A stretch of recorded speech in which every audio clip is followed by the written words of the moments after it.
Hey, what's up guys, it's MKBHD, and this is the Samsung Galaxy Note 2.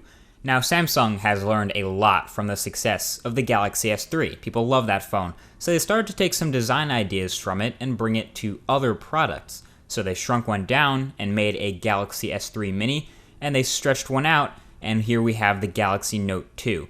But this Note 2 is a little bit better than just a supercharged Galaxy S3, so we'll take a look and see all the reasons why that is now. But first of all, the size. Let's make a scale. This is the Galaxy Nexus, a phone that people originally thought was really big, just borderline too big, 4.65-inch display. Then another giant came along in a similar footprint, that 4.8-inch Galaxy S3. Both of these phones were, and still are, considered huge phones. And then there's the Galaxy Note, a 5.5-inch behemoth of a display, easily the largest of the smartphones out there right now. And you can see that the body of the Galaxy S3 can almost fit in the screen of the Note itself. It's that spacious.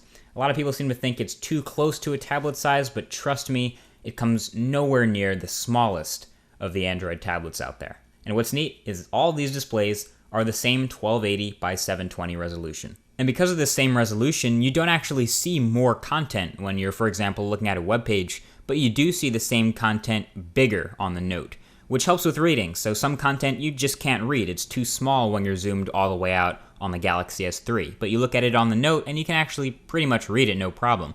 Oh, and the Note display also is not pentile, so that's also a plus. But you can't really talk much about this hardware without comparing it to that Galaxy S3, so I'll link my full Galaxy S3 review down below the like button on this video so you can get a better look at that. But in terms of comparison, these guys are rocking very similar exteriors. So the Note 2 has the camera and the flash, both in the same spot up at the top of the phone, but it moves the speaker down to the bottom. And they have a very similar slick back design. We of course both have the white versions here, and they look very, very similar. You can see that the design elements from the Galaxy S3 have moved up to the Galaxy Note size. They are also rocking the exact same imaging hardware, so the photo and video quality, 1080p video, is exactly the same. Both look very, very good. Obviously, the biggest difference between the Galaxy S3 and the Note 2 is that screen size. And you can call me a freak or whatever, but I can touch all four corners of the Galaxy S3's 4.8-inch display, no problem at all, making it a one-handed device. You can type everything, you can use the whole thing one-handed. The Note 2, on the other hand, is a guaranteed two-handed device for everyone except maybe, I don't know, Yao Ming. You can't touch all four corners with one hand, but it makes for very easy two-handed operation, especially when typing on that Samsung keyboard. There are some settings just on the Note 2 from Samsung to make it easier for one-handed use to turn on and basically use the phone with one hand, which basically just shrinks things down and moves them a little bit to one side of the screen. So with the calculator here, for example, you can use it with your left hand on the left-hand side if you're a lefty, or on the right-hand side with your right hand if you're a righty, and that's nifty.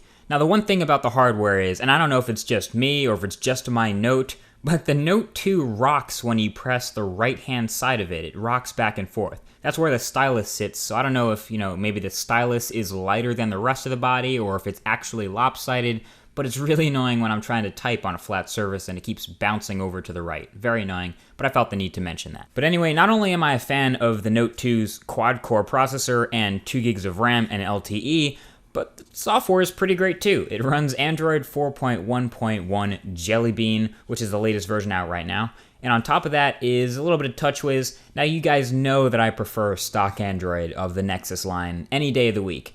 But with the screen size like this, you kind of do need some adjustments to be made. And you get some different looks, some pre-installed apps, and the messy, ugly calendar app, and the dreaded S voice is still present. But you also get things like Google Now and Android 4.1 Jelly Bean's expandable notifications, which I love so much.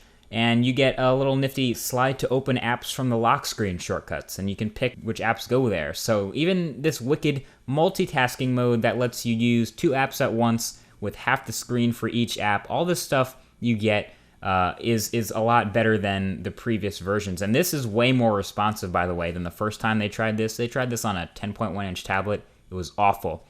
So I guess that shows off the Note 2's power. It's not even like I'd use this feature a lot, but when I do, holy hell, it is useful. I mean, you could watch a video and fact check at the same time, or you could use Facebook and Google Plus at the same time, or whatever you want to do.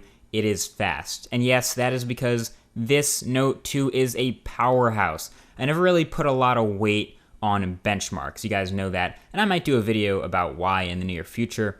But I ran a quick quadrant standard benchmark to see how it compares to other Android devices, to see if that quad core and 2 gigs of RAM held up. And of course, that combo did turn out on top. But in the end, it's really more about the experience that these high-performance internals can deliver. And boy, do they deliver. Real-world performance here is a 10 out of 10. This is half the hardware and half Jelly Bean and Project Butter at work here. But everything is buttery smooth, and I love it. Gaming on this huge display is really fun, whatever game you're playing, whether you're slicing and dicing fruit in landscape mode like a boss, or outrunning some zombies in portrait mode. Everything happens so smooth on this massive display that it's really refreshing and pleasing to see for someone who's been using Android since Eclair like me.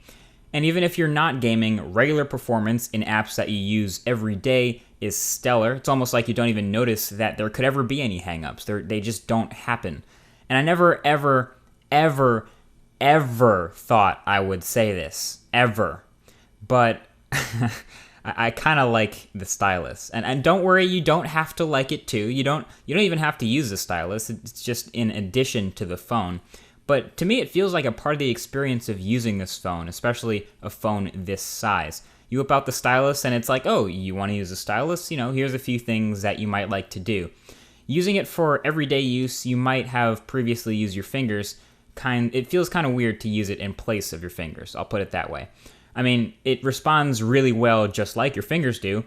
It's not 2001 where the stylus is like, a necessity to your phone and response times were more like Project Chunky Peanut Butter than Project Butter, but it's an accessory, It's called the Galaxy Note, and it is a major marketing feature for Samsung that you can use this stylus, but I just kind of use it once in a while, and I have fun when I do.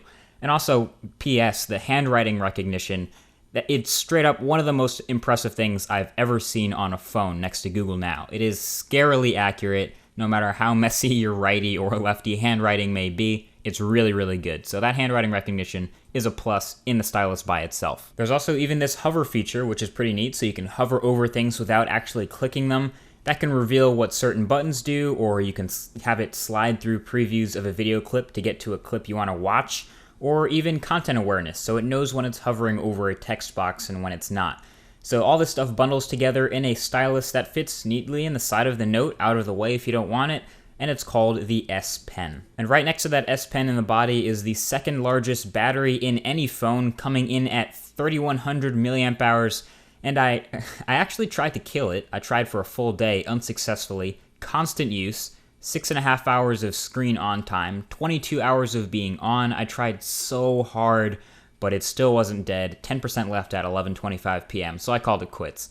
Very, very impressive, long battery life on this guy. So couple that battery life with superphone specs, a massive non-pentile 5.5-inch 720p Super AMOLED display, buttery smooth performance with Android 4.1, and a bulge in your pocket like no other, you can be proud to rock the Galaxy Note 2, which is arguably the best phone you can get right now.